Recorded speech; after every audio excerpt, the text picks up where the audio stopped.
Namaste. I hope this time the video is going online. Hopefully. Can somebody respond to me?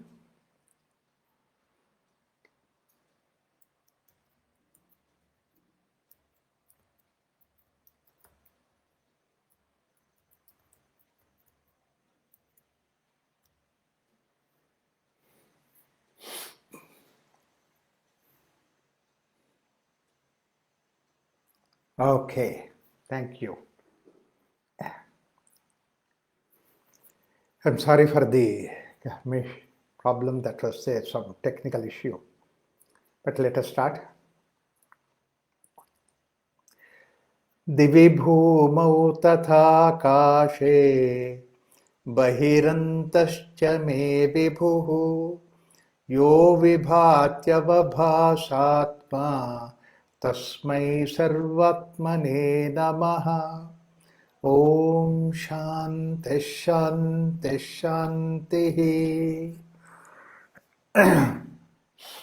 We ended the discussion last time with the story of Gadi, and where Vasishtha indicates that Uddalaka Vadalunam Vishiranam Bhuta Panchakam Krutva Krutva Dhiya Dhira Dhirayanta Vicharaya. It is by inquiry, having cut off and shattered the five elements, earth, water, fire, and space repeatedly, like Uddalaka, investigate within by a steady, resolute inquiry, intellect. So this is the way, in fact, a similar exercise that we have seen it in the case of the discussion with Bhrigu and Varuna that takes place. Step by step, Shanaihi, little by little he goes Antartama Pravishya, that's what Shankaracharya says, go deep inside, and finally reaches Anandamaya, which is supposed to be the idea of the pure consciousness or pure being, and that's what the state he reaches. All other states are the doing state, and then when he goes back into that, that's what is the state of being. This is the idea essentially that the whole journey is all about. And I was also telling another important idea, that is, in the Upanishad we get the name of Bhrigu and Varuna, and we don't know anything behind it. It was a discussion between Varuna and Bhrigu that takes place.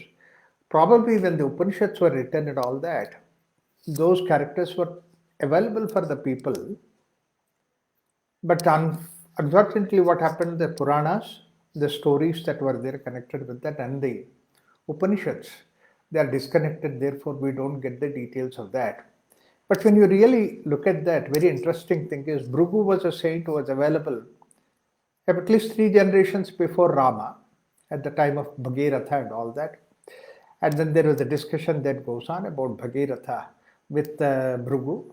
So it seemed that these sages were there. Similarly, like that, we have a story of Uddalaka Aruna. In the case of Chandogya Upanishad, we get that. And the Uddalaka story is interesting, and that's what is the discussion that he brought about in this Yoga Vasishtha. As I earlier said, Vasishtha uses these stories, or whoever is the author of Yoga Vasishtha, uses these stories from those sages earlier who were there. Probably Gadi was also somebody who was there and then had these discussions. And then Uddalaka was also there, and his son of Aruna. Therefore, we have the name of Uddalaka Aruna. And the reference of Uddalaka Aruna comes in the Chandogya Upanishad. And very interesting thing about the Chandogya Upanishad, it's one of the big Upanishads. There are 2 major big Upanishads, Brihadaranyaka and Chandogya. And it comes from Chandogya Upanishad. There's also a reference on Brihadaranyaka Upanishad. But Chandogya Upanishad belongs to Samaveda, and it's a discussion between he and Uddalaka's son is Shwetaketu, and we know the story of Shwetaketu. He goes to learn, and when he comes back, the dad who watches Shwetaketu, he not only sees the son who is coming, but also there is arrogance which is coming, arrogance of knowledge. So therefore he asked the son that, did you get the knowledge by doing which everything you will know?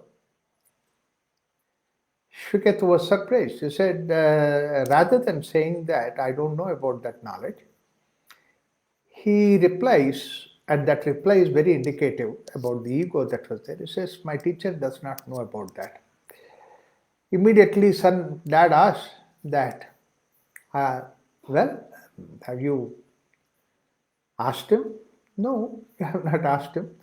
Then he did not tell you. By knowing which you know everything, by seeing which you see everything, by experiencing which you have experience of everything. But then the very question, it looks like that by knowing which you know everything, you mean to say that we know about every other thing. It's not like that. Once you know about yourself, the supreme sense of satisfaction of yourself takes away all that dissatisfaction that is there. And what is another important aspect is the dissatisfaction of wanting to know, the desire to know, even that drops off.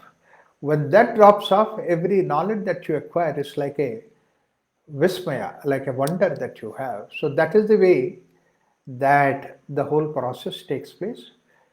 So this is the story of Shwetaketu, and Shwetaketu goes in pursuit of that. All that is there. Now Uddalaka has one son and one daughter.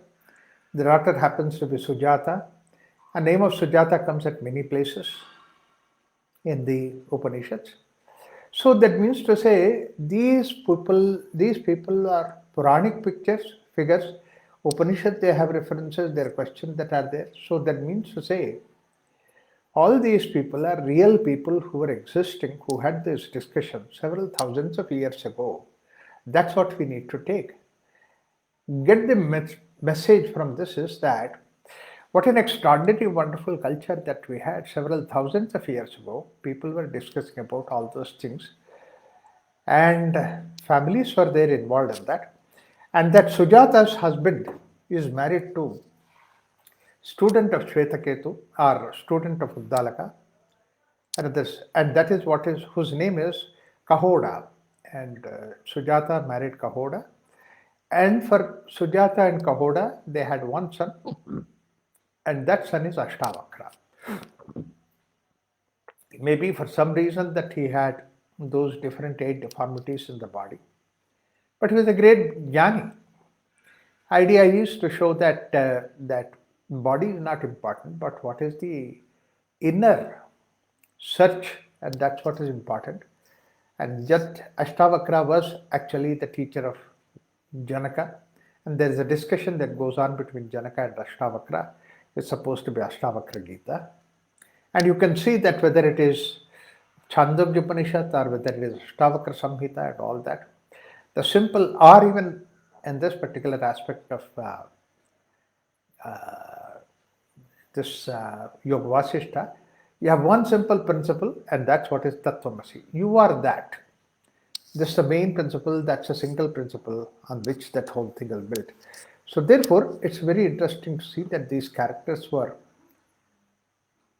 in that region. So when we are discussing about that, that your psychology, your mind goes back to thousands of years ago, where in these rishis were having discussions with these, and that we are trying to replicate here today after several thousands of years.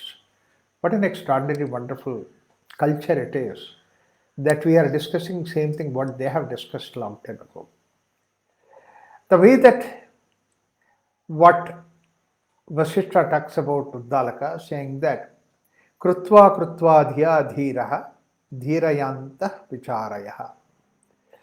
Antah vicharayah dhira dhirayantah. That means to say, go deeper and deeper, penetrates into himself, inquires into himself from the outside. So this is the way that, as I said, that even Bhrigu Varuna discussion also goes deeper inside. Shankaracharya comments, Shanaihi Antartamam Pravishya, and Anandam Brahma iti, that is what is the nature that he recognizes that. So here also, Uddalakena Bhagavan Katamantar Vicharitam. How was that investigation within Uddalaka has done? He great master, please let me know. Rama asked Vasishtha. Then Vasishtha Uvacha, Uddalako Munihi Kashchit Alpa Pragyo Vicharavan. That means he doesn't know so much.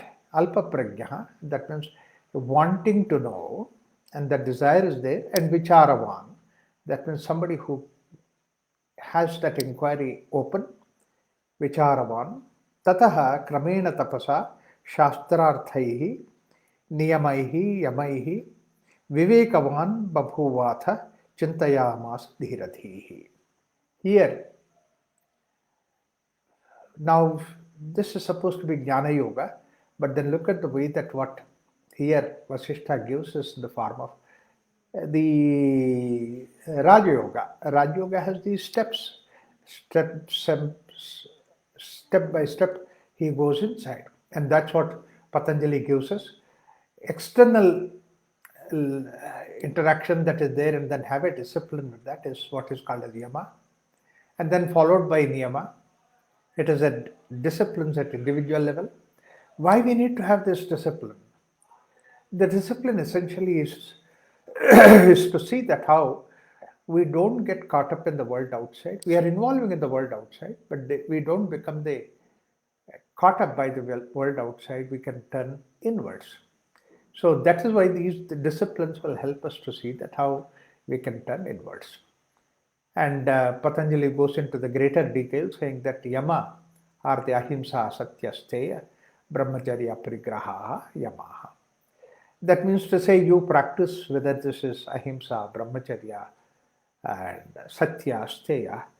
It gives you actually freedom from your attachment to the world outside.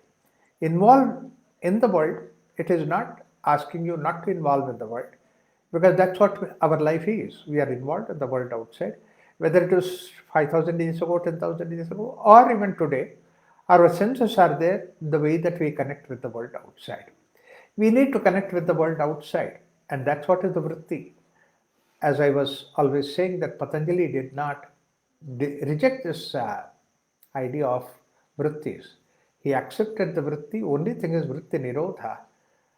Coming out of the vritti is the way that yoga journey is all about. So if you want to make this journey possible, then that means to say we should be able to withdraw from the world outside. So tataha kramena tapasa. Now the question of tapas comes from tapa. As I always mention, that tapa is something which is there, your inner self, inner being. And this tapa, that what he says is that, see that you unravel that inner self. Like the way that the firewood has fire inside, that's why we call it as firewood. But then when you touch the firewood, it is cold. And it doesn't even catch fire so easily unless until you put some effort on that to catch fire. Once it catches fire, then all the fire that is there inside the firewood also comes out. This is what is tapas. Similarly, when you have a wick and oil, the wick and oil, all those things, they have fire within. But then unless until you light them, the fire and the brightness does not come outside. It has to manifest. So the way that firewood, you particular way that you do it so that the fire comes out. Wick, the particular way you burn so that whatever that jyoti that is there, the brightness that is there comes out. Best way that it comes out, manage in the best way. So this is what is tapas. Tapas is an art of trying to bring out what is there deep inside within you. And that you bring it out. In order to bring it out, like the way that a jewel is there, which is a stone, in the form of a stone, it has got a beautiful diamond inside that. But then you don't see that diamond in the stone. An ordinary person will not even understand that there is a diamond behind it. Only a special expert, he will see that stone and say that yes, there is a diamond inside, and what we need to do is to cut it properly in a particular direction. It's an art of doing that, cutting that in such a way that you cut that into so many surfaces that it shines so bright. Then whatever that it was a stone value earlier, now when you cut it to diamond, the stone value almost becomes like a 100,000 times greater than that value. How did it come? It is because that tapas that you have done. Tapas brings about the value that's there within. An ordinary human being that's there outside, and that's what he says that alpa prajnaha, that means a small little lucrative kind of an awareness he has. But then with the tapas that he does it, he will be able to manifest at the deep inside whatever that's hidden, extraordinary, wonderful ability, the divinity that's there within us, which can manifest outside. So, kramena tapasa and shastrarthaihi, that means to say, he is in search of the truth that is there. Niyamaihi, yamaihi, yama and niyama, these are the things which he practices. As I said, you need to have a discipline in the world outside, discipline within. And discipline in the world outside and discipline within are essentially to see that you don't get caught up in the world outside, to be able to free yourself from that. Because your journey to go deep inside, and that inside deep journey that you need to do it, you have to have that discipline in the world outside. Discipline is not an end in itself. Discipline is only a support to see that your journey continues. But what Patanjali gives us, yama niyama, 5 yamas, 5 niyamas, and somebody else, Yagnavalkya gives 7 yamas, 7 niyamas, and Swatmarama gives 9 yamas, 9 yamas. These are all there. But what is more important thing is that it's not how many yamas or how many niyamas that we do it. Therefore, here it doesn't give the list of it. Yamaihi, niyamaihi, all those things that you say. Vivekavan bhavuvatha chintaya masadhirathihi. So, thereupon, in course of time, he became discriminative through austerity, study of the importance of import of knowledge, religious observances, and moral restraints. Yama, niyama, niyama, yama, he calls as restraint, and the moral observations, both these things that he has there. And he, of a steady, resolute intellect, reflects as follows: Chintayamasa dhirathihi. That means to say, he very clearly he discriminates. That means he analyzes, discriminates, and further journey he makes into inward. Kim tat praptam pradhanam syat tadvishrantau na shochate kadaham mananatite pade paramapavane chiram vishranti meshyami nirvikalpa samadhina ichichinta paravashau dhyanabhyasam chakarasaha. What is that most important thing that could be obtained? Kim tat prapyam pradhanam syat. What is that which is supposed to be pradhanam? Most important thing. Prapyam. That means I need to get it. And that could be obtained, which is not grieved for. Yet vishranto nashochate. Which is not grieved for or on cessation, by which whatever that losing, you don't feel lost. Eventually obtain repose at last for a long time at the most holy abode, which is beyond thinking or cognition. Kadaham mananatitaha. Manana atitaha. That means my mind getting caught up in that. Is there a way that I can go beyond that? Manana atitaha pade paramapavane. That is something which is extraordinary, pure, and most holy abode. Pavana is a very important word. Normally what we can understand is what is called as pure, impure, good and bad, right and wrong, the pairs of opposite. But then there is one level where we transcend all these things and then go to the next level, which is supposed to be Pavana. Pavana is a state which does not have something which is opposite to that. So that means to say, good and bad, right and wrong, this yama niyama, what we do it, it always leaves us with the idea that this is okay, this is not okay, this is right, this is wrong. Yes, this discipline is necessary in the beginning, and we take that discipline in process. But then what happens is that ultimately after all those things, what is very important thing is to go beyond that level of discrimination. You merge both of them together and then go beyond.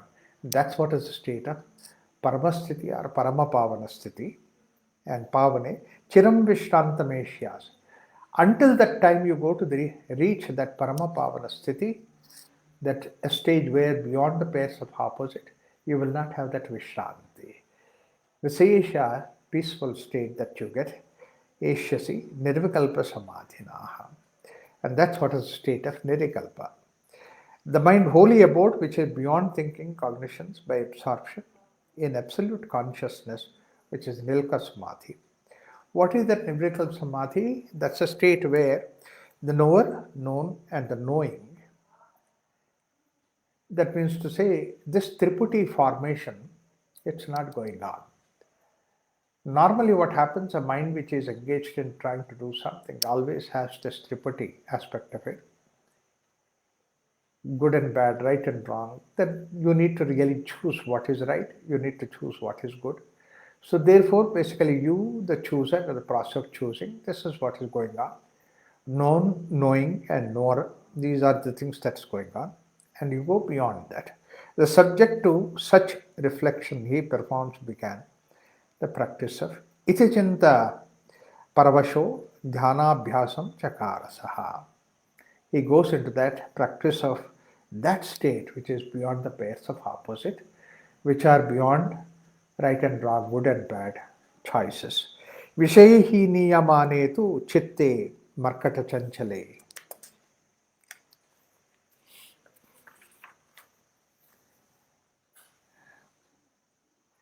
Nasalebhe samadhana pratishtham pratidiyane.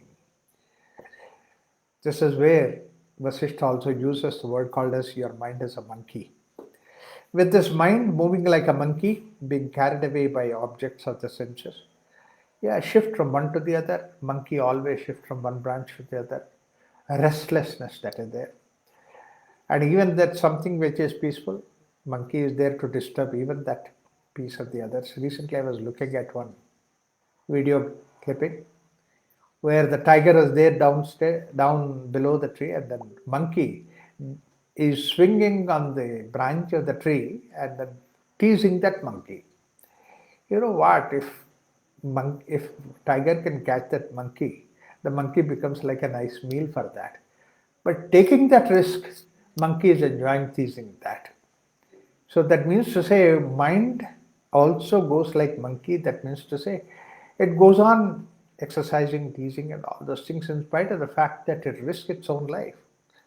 What is that we are doing? Are we not risking our life in this process? So, moving like a monkey, being carried away by objects of the senses, we go behind the objects. He did not obtain stability in deep meditation, which is the best store of happiness. Unless until you go to the deep meditation, then you don't have that peace within.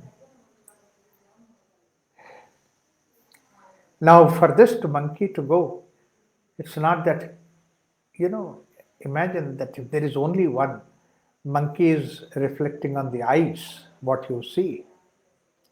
That itself, that there are millions of things in front of the eyes that can really divert you.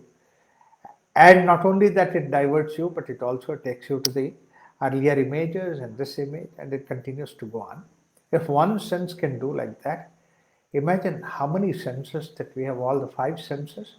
Each sense can pull you in 100 directions, in 1,000,000 directions. Taste, the moment that you go to the taste, you see that how much the taste can really drive you crazy, and you are used to a particular taste and something is not in that particular taste. And you are unhappy, you are restless, and you are not in peaceful state. I remember that I realized that, in Bangalore, people, they get the best of the coffee, that's what they are proud of. But more important thing is that every area has some coffee store, coffee powder, then they have their own mix or something like that. Apart from there are certain standard places that are there. But in spite of it, people get hooked onto this coffee. So much that if they get a coffee from a different one, they will not be able to enjoy it. They say, oh, it's not like that coffee. I've seen people traveling from one end of Bangalore to another end of Bangalore just to buy a coffee powder from that particular shop. And it also has to be fresh. So once in 3 years that they have to buy the coffee powder from that shop. Thanks to COVID, these days people don't do that. But these days all these shops also send the coffee powder by courier. They send it through all those Amazon things like that. They are there. Wow. In fact, one there was a conference that was going on in Florida, and I went for that conference. And a friend of mine, he is a gastroenterologist, he came there. He said, Raghuram, I know that you can enjoy because he was from Bangalore. I said, only we two can enjoy this, others do not enjoy. I was surprised, what is that? Then he opened his small little bag, and out of which there is a stove, and there is also coffee bean grinder. And then on the stove, he roasted coffee beans and then put that coffee beans in chicory, what is the quantity that is, and then he grinds the fresh coffee powder, and then he puts that coffee powder in, and then he has water bottle, and then he heats water and then makes a decoction out of it, and then takes out the carton of milk. That is what also a D milk, that is pure milk. And then he mixes that and sugar and all that. He said, yeah, we enjoy only this coffee. See how much people get hooked on to one particular thing. Taste. Similarly, sound. You hear this music, you don't hear that. You like this artist, you don't like that. How much that you can get hooked onto. So each sense can give you so much of trouble for you, so much of avenue to fix you onto the world outside. When do you get out of it? See, when we say that withdrawing from the yama nima, it's not from the bad, it's from the good also. Good and bad are equal as long as that you need to get out of it, everything is equally bad. So, kadachit uditarka bham tejaha pashyati vastutam, kadachit kevalam vyomaha, kadachit nibidam tamaha. At some time he sees a diffused light, extended light having appearance of the rising sun. Another time he sees merely the sky. Yet another time dense darkness. That means to say the mind, eyes can play all these different roles. Evam Padyakulamanaha Naluthan Dhyanavrittishu Ekada Girikantare Chopa Vishwasane Kvachit Nischalam Sudranam Bhadva Padmasanam Udanmukha Nirvikalpam Samadhyardham Chakare Ma Vicharanam.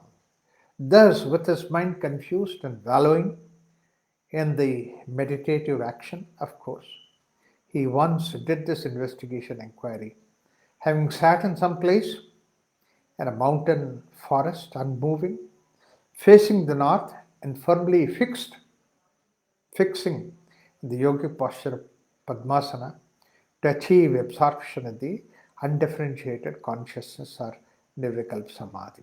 So, Nirvikalp Samadhyartham Chakarema Vicharanam.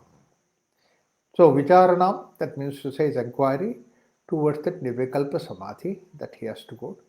Padmasanam Udanmukha, that means to say having assumed firm position facing the north, the pose of yogic pose of Padmasana. So there are several things that are there.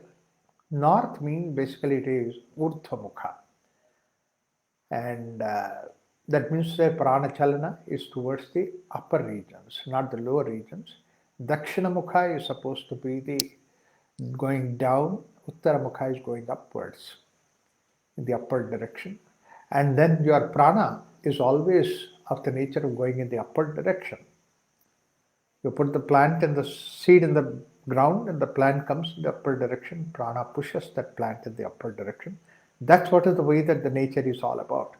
And you assist the nature by putting yourself in the Padmasana. And Padmasanam is a very beautiful position where you are steady, stable. You don't have unequal pressures on either side. Once your body is symmetrical from the center line, then another very important aspect of Padmasana is that where your spine is erect. When the spine is erect, that helps the prana to move in the upward direction with least of the efforts that are there. When the prana is moving upwards in that way, there is another point also that's equal. When the body is symmetrical from the center line, then the gravity's effect on your body is minimum. That's when the top is in such a beautiful, stable position on the point that is there, and then the whole top is balancedly placed. You can see that. You don't even see the top is moving. And at that position, the top is so steady. And that's how Padmasana is something where you are steady there, energetic, but at the same time, you are free from gravity. You can move in the upward direction. Energy can move in the upward direction. Vikalpa not being there, that means to say no further developments can take place. Nirvikalpa samadhyartham chakarema vicharanam.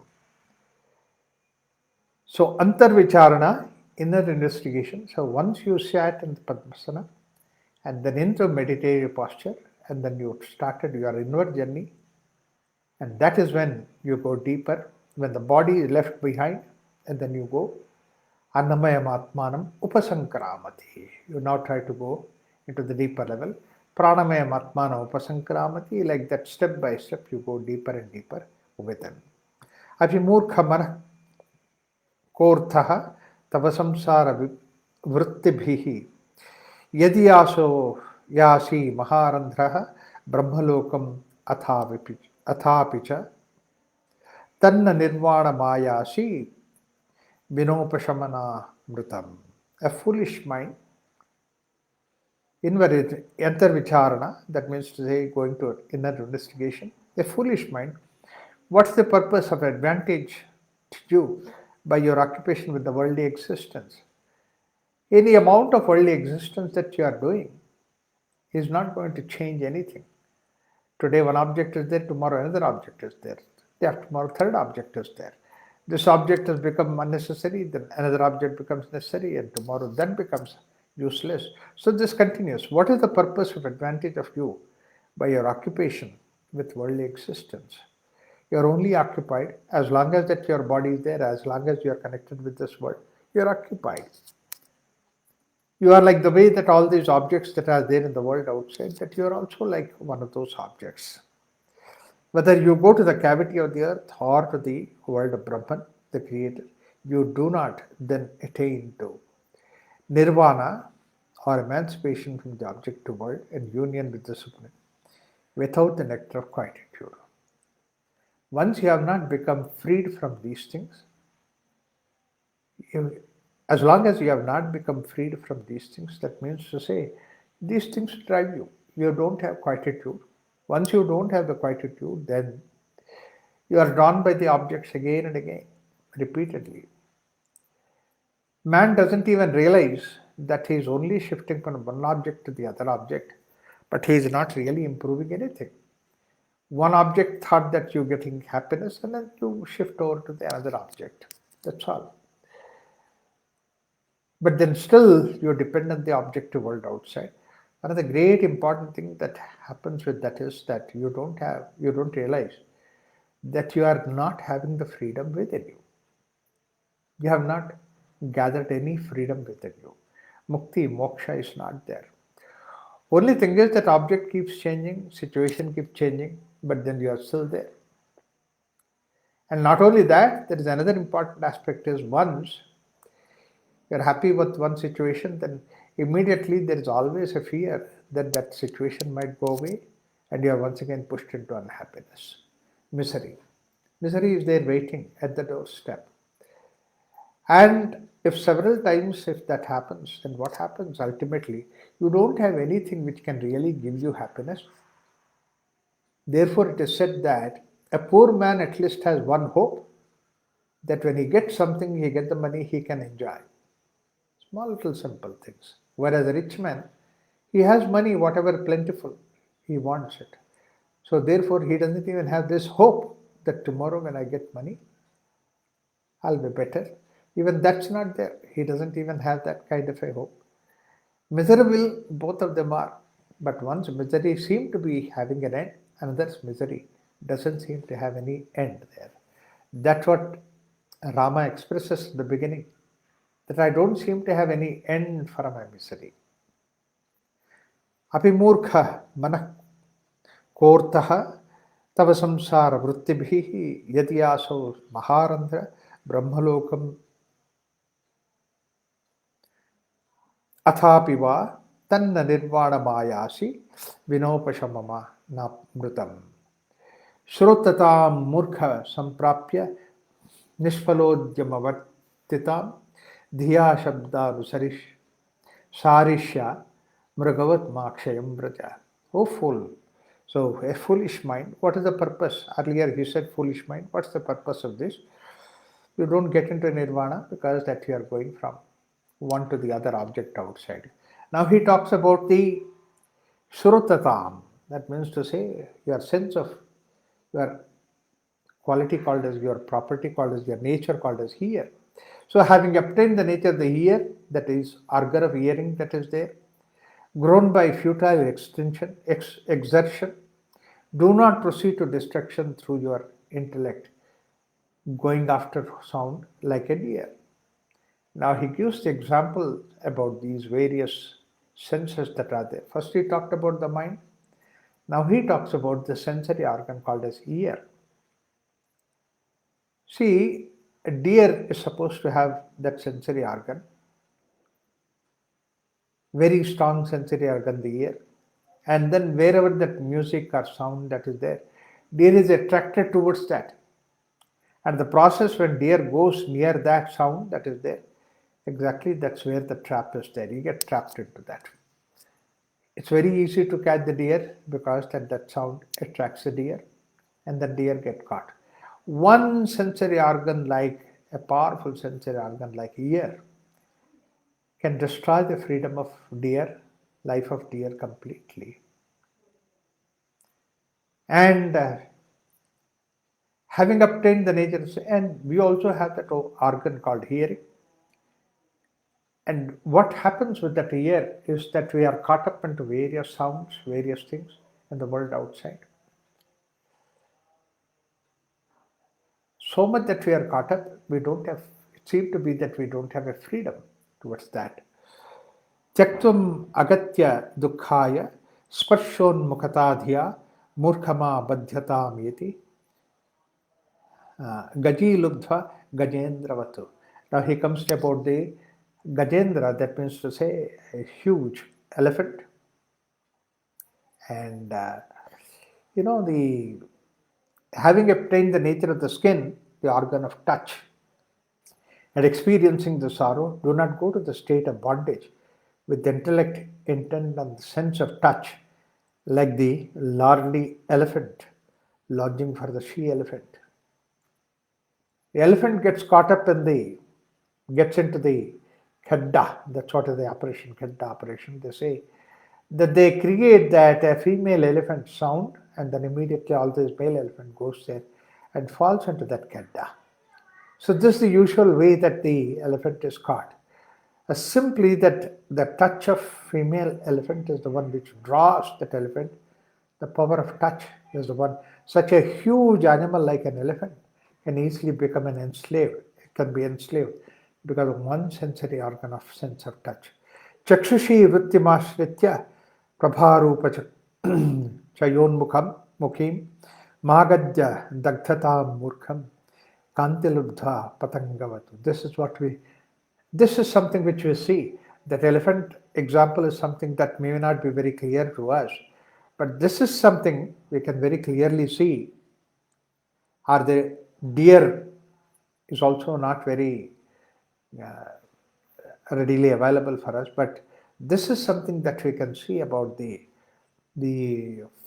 flies, the insects that come for the light. If you keep the light, the insect come and fall into that light.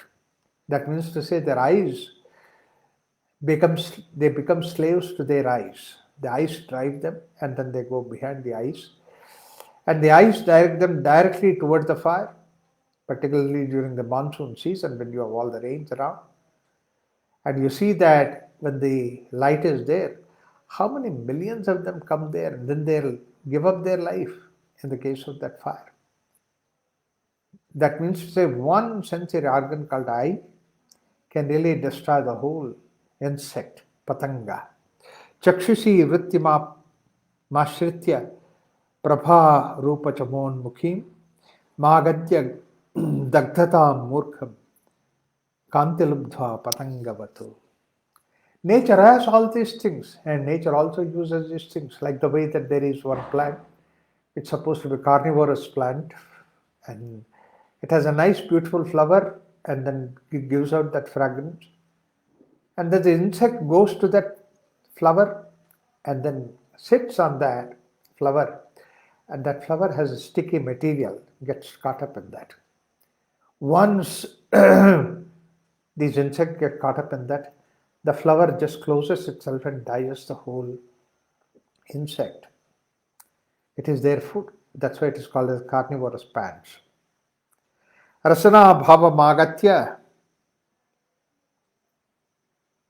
durunna swada kankshaya ma nashameti ma nashameti badisha pindilam matamastyavatu. Having attained the nature of tongue, now it comes to the taste. Earlier, the moth attracted to the luster of the flame is destroyed by it. Kanti means both luster and beauty, and the later quality leads to the passionate ones to destroy themselves.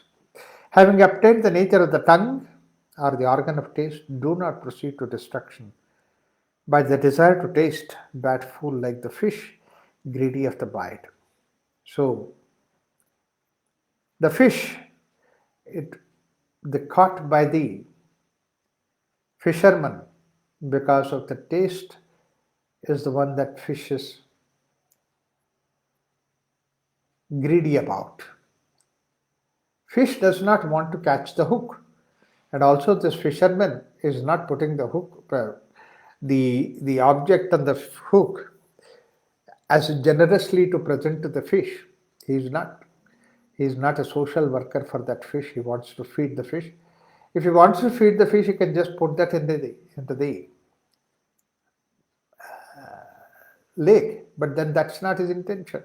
In fact, you go to where you see the the places of visit and all those places where there are a lot of fish are there, people that buy certain things and then certain the insects and all that, and then put it in the water. The fish come and take it, children enjoy that. But a fisherman does not put the insect for the sake of fun for the fish, but it is for the sake of catching the fish. And the poor fish does not know. But the children put all those things, fish run there to see that it can catch nice, wonderful food. But here also it comes, but in the process it gets hooked onto. So outside what you see is that what shines, but the inside what is there is what that arrests you. So attain the nature of the tongue, and that's all because the taste, your taste can draw to you. Fish is still a big example that it tastes you like that, it carries you like that. But we know very well, particularly those days when we didn't have so much of facility for food and then much more discipline, the way of living that was there. Now, unfortunately, that discipline is left, and now the food is all plenty available. So, varieties is also available. So difficult for people to come out of that food attachment. The tongue draws them. Diabetes, and added to that, earlier there was so much of an activity, but today we don't even have that activity. But then the same tongue, same taste of the object outside, and you feel really hungry while taking that food. And then when you take it, there is no way that you burn that. You will end up having obesity, having diabetes, having all kinds of eating problems. Somebody said that there was some time people had problems because that they were lack of food that was there, and those problems are much better. But today we have plenty of food, and the problem that you have is much more. And variety is there, plenty of food is there, and then you get that. So therefore, life also has become very tensionful. In fact, we remember that when we started our rural health work in Jigani area, in the beginning, when all this technology development was not there, Small little industries were there in Jigni and all that. At the time, patients used to come, and they used to come with the complaints about the worms in the stomach. You give them some food, and then ask them to eat some nice, nutritious food and take some vegetables. And we always used to give that idea and ask them to see that how they have their lifestyle. Morning to evening, that they were really working in the field and all that used to happen. But suddenly, they declared that to be the industrial belt. The moment they declared it as industrial belt, you can imagine what happens. That each land that was there was sold at premium price, an acre premium price, and that kind of a money that villager had never seen. And suddenly that money came. First thing that it was that they bought motorbikes because they can go anywhere at any breakneck speed and all those things. And second thing is that they start abusing themselves with the liquor, eating, drinking indiscriminately because now there is plenty of money. The same patients then used to come to us for hypertension, for diabetes, and for heart attacks, and also for the accident cases. This is what is increasing. So prosperity brought about all those things. See, earlier when we didn't have all that prosperity, there was nature which used to take care of your activity, your burning of the calories and all those things. Now that's not there. You abuse yourself. Rasana bhava magatya duran swadakanshita ma nashamehi vadi chapi pindila pindi lampata matsyavatu, like the way fish that get caught up into the hook, the same way that you get caught up into these things. Similarly, he says, grana markha upashritya shariram ambhoja kotare gandhan mukataya bandha ma samashre bhrungavatu. The bhrungavatu is the way that like the way the black bee. The black bee is the one which goes behind the lotus, eager for smell and all that, and then gets caught up in that particular thing. The black bee, attracted by the smell of the lotus, flies towards it, sits on it, and is ultimately enclosed when the petals droop and then close. A very beautiful example that the bee does not realize that it is setting the sun. And when the sun is there, the lotus is open, and then the bee is there sitting, forgot about everything, because it just lost in that joy of drinking that. And then when the sun goes down, the petals completely shut down, and the bee gets caught up inside that. The above verse, Uddalaka warns his mind not to be alarmed by the experience. So we see each one sense can kill a bee, each one sense can make a fish to be caught, each one sense can make a deer get caught up in the this thing, or even such a big animal like an elephant can become a victim for that. If one sense is there, you can see that what can be the pressure on your system. And not only this one sense, but our senses are much more powerful than these senses. Our senses can really recognize so more deeply about the system than these people, than these animals and all those things. And it's not one sense that we have. All these five senses are more powerful than these things. And not only these five senses, but apart from that, we can get caught up in the intellect, we can get caught up into the emotions. How many different ways that we can easily get caught up into the world outside.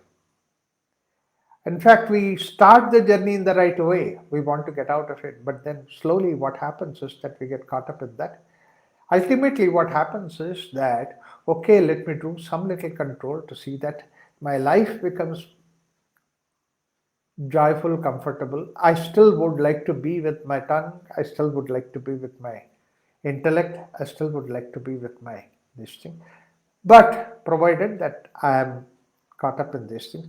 So essentially what happens with the human being is that why he says, or Uddalaka says all these things is that Each one sensory organ can be so powerful, and in the case of those animals and insects, and we have some more powerful sensory organs within us, how much we can get easily caught up in that.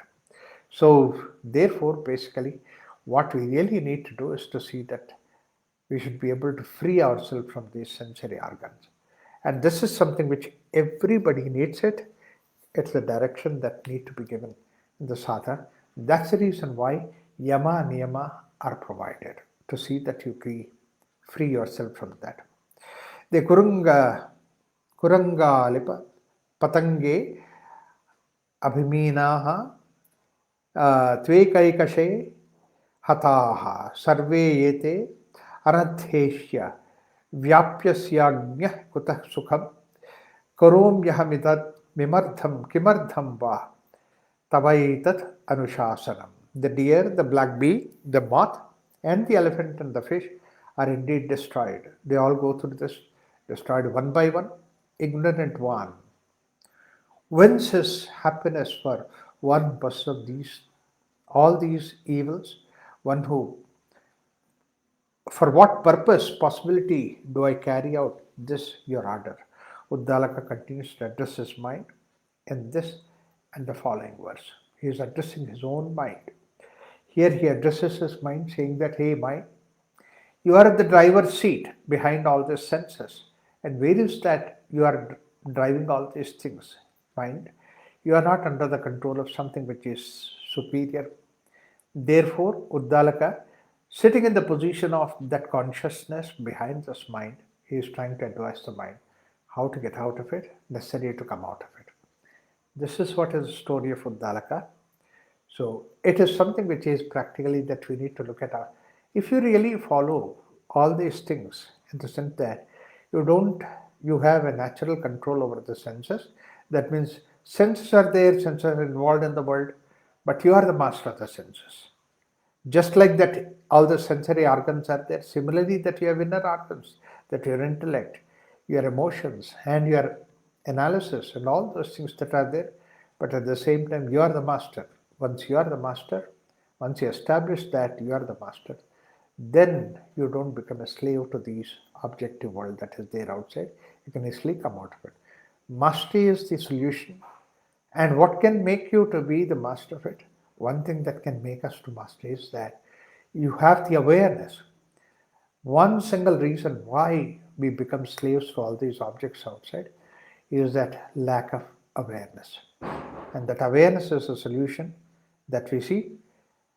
And we continue the discussion next time when we meet. And what is the way? When we go behind the object outside, then lack of awareness is the one which makes that our journey into the objective world outside. You get habituated, it becomes vasana, and later on it becomes like total dependency on the object outside. So that way, it is necessary for us to see that how we can withdraw from the world outside. And let's see how Uddalaka proceeds in the next session that we meet. Shanti. Om Shanti Shanti Shanti. Thank you.